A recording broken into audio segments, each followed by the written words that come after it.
Hello and welcome back. आज का topic है सलमान रशीदी की novel midnight children. Sir Ahmed Salman Rushdie ये ब्रिटिश इंडियन नॉवलिस्ट हैं।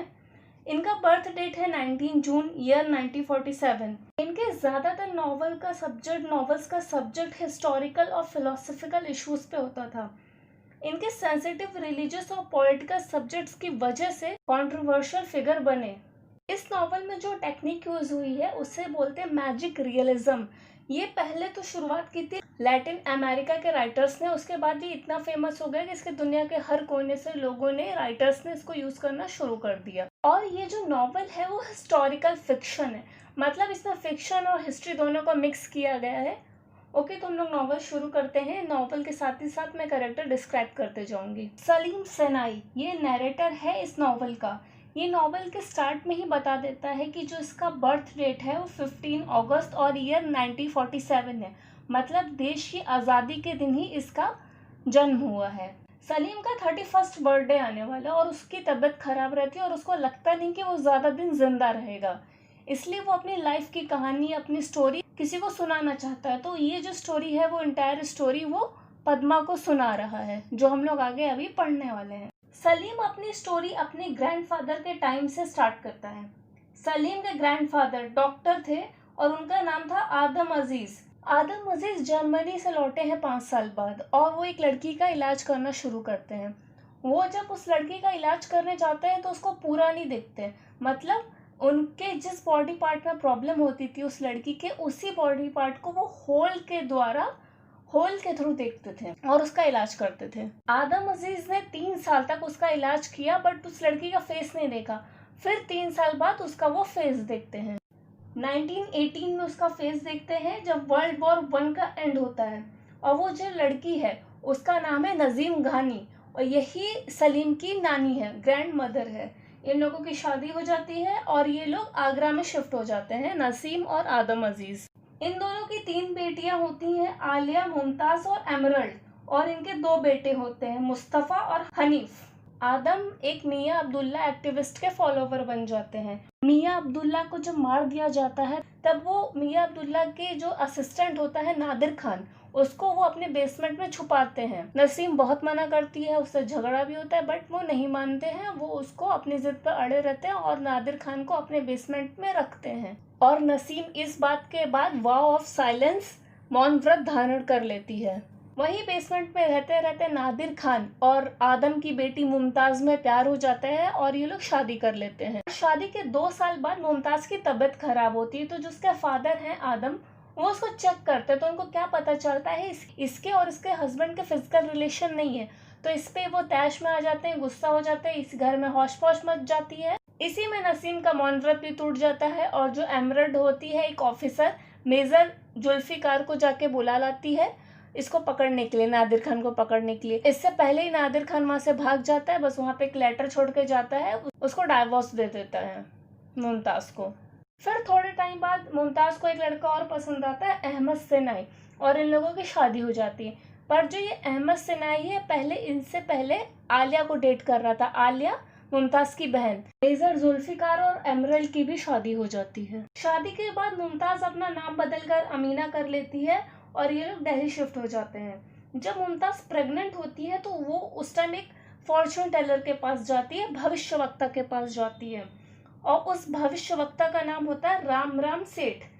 यह अमीना के बच्चे के बारे में कुछ बताता है, कुछ भविष्यवाणी करता है। He tells her that her son will never be older or younger than his country and there will be 2 heads, knees and a nose. Actually ये जो भविष्यवाणी है ना, ये पूरी नॉवल है, तो अभी ये नॉवल के साथ साथ ये चीज समझ में आती जाएगी। वहां पे एक टेररिस्ट ऑर्गेनाइजेशन अहमद सनाई की फैक्ट्री को जला देती है, जिसके बाद ये लोग बॉम्बे शिफ्ट हो जाते हैं और वहां पे एक ब्रिटिशर होता है विलियम मैथवोल्ड। और ये जैसे अभी सब ब्रिटिशर से अब देश को आज़ादी मिल रही तो सब अपने अपने घर जा रहे हैं, तो ये भी अपने घर जा रहा है, तो यही अपनी प्रॉपर्टी बेचता है ये अहमद सनाई को। और उसके यहाँ पे 2 एंटरटेनर आते रहते हैं, हस्बैंड एंड वाइफ, वनिता और वी विली विंकी। विलियम के घर पे आते रहते हैं ये लोग एंटरटेन वगैरह करने, गाना वाना गाते हैं। और ये जो वनिता है वो भी उस टाइम पे प्रेग्नेंट है, पर जो इसका बच्चा है उसका फादर इसका हस्बैंड नहीं, ये विलियम, ये अंग्रेज है। अमीना और वनीता की जो डिलीवरी होती है और एक ही टाइम पे होती है 15 अगस्त को 1947 मिडनाइट को। वहाँ पे एक नर्स होती है, मिडवाइफ होती है मैरी, वो इन दोनों बच्चों को एक्सचेंज कर देती है, इनके टैक्स को एक्सचेंज कर देती है। इस तरीके से वो उनकी लाइफ, उनकी डेस्टिनी को भी एक्सचेंज कर देती है। जो गरीब बच्चा था वो अब अमीरी में पलेगा, जो अमीर बच्चा था अब वो गरीबी में पलेगा। वो ऐसा करती क्यों है, मैरी ऐसा करती क्यों है? क्योंकि उसका जो लवर होता है जोसेफ, वो कट्टरपंथी समाजवादी होता है, तो वो उसको खुश करने के लिए, उसको प्राउड करने के लिए वो ऐसा काम करती है। मैरी को इस बात पे गिल्ट होता है, तो वो जाके सलीम की आया बन जाती है। ये जो सलीम है थोड़ा सा अनयूजुअल है, उसकी नाक कुछ ज़्यादा ही बड़ी है और उसकी आंखें नीली हैं।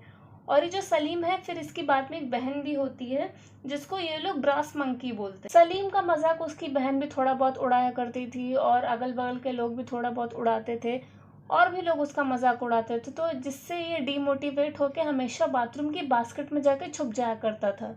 एक दिन सलीम वॉशिंग चेस्ट में छुपा था और उसकी मदर आती है वॉशरूम यूज करने के लिए। वो वॉशरूम यूज कर ही रही होती कि उसकी नज़र सलीम पे पड़ती है, तो वो सलीम को पनिश करने के लिए फिर उसको एक रूम में बंद कर देती है। चुप रहने की वजह से उसको अपनी पावर के बारे में पता चलता है, टेलीपैथी की पावर के बारे में। उस पावर से वो लोगों के दिमाग में जाके बातें समझ सकता था, सुन सकता था। और उसी दिन उसको बाकी जो बच्चे थे मिडनाइट के, उसके बारे में भी उसको पता चलता है। उसी में ही उसको पता चलता है शिवा के बारे में, और भी बच्चों के बारे में पता चलता है। ये शिवा कौन है? शिवा ये वही है जिससे सलीम स्विच हुआ था। शिवा ही आदम सेनाई और अमीना का असली बेटा है। शिवा की नीस बहुत पावरफुल है और उसमें कॉम्बैक्ट पावर भी है। और पार्वती एक विच है, इसके पास मैजिकल पावर्स हैं। एक दिन स्कूल में सलीम का एक्सीडेंट हो जाता है, उसकी उंगली में चोट लग जाती है जिसकी वजह से उसको बहुत ज़्यादा ब्लीडिंग हो जाती है। तब ये अमीना और आदम सनाई को बुलाया जाता है और इन लोगों का ब्लड टेस्ट करते हैं। जब ब्लड टेस्ट करते हैं तब ये पता चलता है कि इन दोनों का ही ब्लड टेस्ट सलीम से नहीं मैच करता है।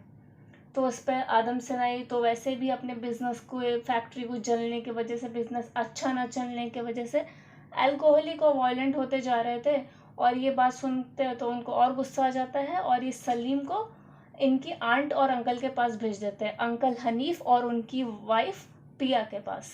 ये जो इनकी आंट पिया है, ये एक ब्यूटीफुल एक्ट्रेस है और सलीम को इनके लिए सेक्सुअल फीलिंग्स हैं। और एक दिन ऐसे कोई एक इंसिडेंट होता है जिसके वजह से पिया रो रही होती है, वो डिस्ट्रेस में होती है, और तभी सलीम उनको कंफर्ट करने में उनके साथ वियर्ड हरकत करने की कोशिश करता है, जिसके बाद वो आंट उसको वहाँ से भगा देती है और पॉवर्ट वगैरह बोलती है, और फिर वहाँ से सलीम फिर अपने घर वापस आ जाता है। और उसके घर वापस आने के थोड़े ही दिन बाद उसको क्या पता चलता है कि उसके जो अंकल हनीफ है उन्होंने सुसाइड कर लिया है। सलीम क्या ऑब्जर्व करता है कि उसके घर में कॉल्स आती हैं, जिसको रिसीव करने के बाद उसकी माँ थोड़ी नर्वस होती है और घर से बाहर चली जाती है। तो एक दिन ये अपनी माँ का पीछा करता है और क्या देखता है, इसका जो फर्स्ट हस्बैंड होता है अमीना का, वो उससे मिलती होती है, जिसने अपना नाम अब कासिम खान रख लिया है। इस बात पे सलीम बहुत ज़्यादा अपसेट हो जाता है कि उसकी माँ का अफेयर चल रहा है। और इधर अहमद सेनाई का दिन पे दिन बिजनेस खराब होने की वजह से वो अल्कोहलिक और वायलेंट होते जा रहे हैं और उनके अफेयर्स उनकी सेक्रेटरीज के साथ होते हैं। और उधर मैरी कन्फेस कर लेती कि उसने बच्चे स्विच किए थे बर्थ के टाइम पे। आदम सेनाई के इस तरीके के बिहेवियर पे मुमताज़ क्या करती है, अमीना, वो अपनी बेटे सलीम और अपनी बेटी को लेके पाकिस्तान चली जाती है। वहाँ पे ये लोग एमरल्ड के साथ रहते हैं और जब 4 साल बाद अहमद सनाई को जब हार्ट अटैक आता है तभी ये लोग बॉम्बे वापस आते हैं। घर आने के बाद सलीम के फादर सलीम का साइनस का ऑपरेशन करवा देते हैं, जिसके वजह से सलीम की टेलीपैथी की पावर चली जाती है, बट उसके पास एक नई पावर आ जाती है सूंघने की, वो कुछ भी सूंघ सकता है। सलीम और सलीम की पूरी फैमिली पाकिस्तान चले जाते हैं। वहाँ पे वो लोग एमरल्ड और मेजर जुल्फिकार के साथ रहते हैं। बहन ब्रास मंकी जमीला वहाँ पे एक फेमस सिंगर बन जाती है। काफी सारे लोग जमीला की सिंगिंग की खूबी की वजह से उसको पसंद करने लगते हैं और उधर सलीम भी जमीला को पसंद करने लगता है, बट भाई की तरह वाला प्यार नहीं। सलीम एक लड़के के बारे में बताता है, कासिम, वो उसकी बहन जमीला को पसंद करने लगता है और उसकी बहन की एंगेजमेंट जाफर एमरल्ड के बेटे से एंगेजमेंट हो रही थी। इसी को सेलिब्रेट करने के लिए एमरल्ड के घर पे पार्टी हो रही थी, वहीं पे मुतासिम सलीम को बोलता है कि वो जमीला को पसंद करता है और उससे लव चार्म यूज करने की मदद मांगता है। सलीम हाँ बोलता है, पर वो लव चार्म खुद के लिए यूज करना चाहता होता है। फिर बाद में जमीला को मुतासिम शादी के लिए प्रपोज करता है, पर जमीला उसको मना कर देती है। सलीम के दादाजी की डेथ के बाद उसकी ग्रैंड मदर नसीम वो पाकिस्तान चली जाती है। आलिया भी वहीं पे होती है, पर जो आलिया है ये अभी भी जेलस है। अमीना अब प्रेग्नेंट है और आलिया की कुकिंग की वजह से जो उसको नाइटमेयर्स आने लगते हैं और अहमद सेनाई का फैक्ट्री का काम खराब होने लगता है। जाफर एमराल्ड का बेटा अब लेफ्टिनेंट है आर्मी में और रन ऑफ कच्छ पे भेजा गया है ऑक्यूपाई करने के लिए। वहां पे उसे ना अजीब चीजें दिखती हैं। जब वो और उसका ट्रूप रिप्लेसमेंट ट्रूप्स के लिए वेट कर रहे होते हैं तो वो लोग कुछ अजीब सी चीज देखते हैं। उनको कुछ लोग आते दिखते हैं तो उनको वो लोग घोस्ट आर्मी लगते हैं, तो इसी वजह से वो लोग अपने वेपन छोड़ देते हैं। बाद में पता चलता है ये जो घोस्ट आर्मी होती है वो रियल में स्मगलर होते हैं, जो मेजर जुल्फिकार मतलब जाफर के फादर के लिए काम करते हैं। इस बात पे जाफर को बहुत गुस्सा आता है और वो अपने फादर के घर पे जाके उनका गला रेत देता है। थोड़े टाइम बाद इंडिया पाकिस्तान का वॉर हो रहा होता है, वहाँ पे बॉम्ब गिर रहे होते हैं। उस बॉम्ब में सलीम की सारी फैमिली की डेथ हो जाती है सिवाय इसके और जमीला के, यही दोनों लोग बचे रहते हैं। इसी इंसिडेंट में वो बाहर खड़ा होता है तो उसके सर पे कुछ आकर टकराता है, जिसकी वजह से वो अपनी पूरी याददाश्त भूल जाता है। उसको कुछ ठीक से समझ में आए उससे पहले वो देखता है कि वो पाकिस्तानी आर्मी ज्वाइन कर चुका है और उसको कोई भी याददाश्त नहीं, उसकी कोई भी पुरानी यादें उसके पास नहीं है, पर उसको ये है कि उसकी सूंघने की शक्ति अच्छी। फिर सलीम को एक वर्क असाइन किया जाता है अयोबा, फारूक और शाहिद के साथ। फिर इन लोगों को ट्रेन करके ढाका भेजते हैं। फिर वहां से ये लोग जंगल पहुंचते हैं, मतलब ये पाकिस्तान आर्मी के लिए वर्क कर रहे हैं बांग्लादेश में। ये तीनों लोग अलग हो जाते हैं, भटक जाते हैं। फिर सलीम को सांप काट लेता है, तो अब उसको अपनी जो पुरानी यादें हैं वो वापस आने लगती हैं उसकी, और वॉर ओवर हो जाती है। और फिर सलीम को पार्वती मिलती है, वही पार्वती है जो मिडनाइट चिल्ड्रन में से एक है, और ये सलीम को अपनी इनविजिबल बास्केट में इंडिया ले आती है, इनविजिबल बास्केट में छुपा के इंडिया ले आती है। फिर इंडिया आके सलीम पिक्चर सिंह से मिलता है, ये स्नेक चार्मर है, और उसके बाद वो अपने अंकल मुस्तफ़ा अजीज से मिलने जाता है। पर जो इनकी वाइफ है उनको थोड़ा हार्शली ग्रीट करती है, वैसे इनको कुछ खास सलीम पसंद नहीं था। तो फिर ये लोग वापस आ जाते हैं जहाँ पे पार्वती का ओरिजिनल घर होता है। जो पार्वती है वो सलीम को पसंद करती है, पर जो सलीम है उस पार्वती से शादी करने से मना कर देता है। शायद सलीम अभी भी जमीला अपनी बहन को पसंद करता है। तो इस बात पे पार्वती गुस्सा होके वो मैजिक स्पेल करके शिवा को वहां पे बुलाती। शिवा वही जो सलीम के साथ स्विच हुआ था। शिवा के बहुत सारे लेडीज के साथ अफेयर होते हैं, इसका पार्वती के साथ भी अफेयर शुरू हो जाता है। पर जब पार्वती प्रेग्नेंट होती है तो शिवा वहां से चला जाता है। फिर पिक्चर सिंह और सलीम आपस में बात करते हैं कि भाई इनका बच्चा, पार्वती का बच्चा फादरलेस नहीं होना चाहिए, तो इस वजह से सलीम को पार्वती से शादी कर लेनी चाहिए। पार्वती और सलीम की शादी हो जाती है और फिर पार्वती का नाम चेंज होकर लाइला हो जाता है। और जिस दिन इंदिरा गांधी इमरजेंसी डिक्लेयर करती हैं उसी दिन इनका बेटा पैदा होता है, जिसका नाम ये लोग आदम सेनाई रखते हैं। जहाँ पार्वती और ये लोग रहते हैं वहाँ पे डिमोलिशन शुरू हो जाता है, वहाँ पे बुलडोजर चलना शुरू हो जाते हैं। इसी में पार्वती की डेथ हो जाती है। सलीम को कैद कर लेते हैं, गवर्नमेंट कैद करवा लेती, क्योंकि उनको बाकी मिडनाइट चिल्ड्रन के बारे में जानना होता है कि और कौन कौन से मिडनाइट चिल्ड्रन हैं जिनको फिर वो लोग अपनी कैद में लेके उनके पावर्स का यूज कर सकें।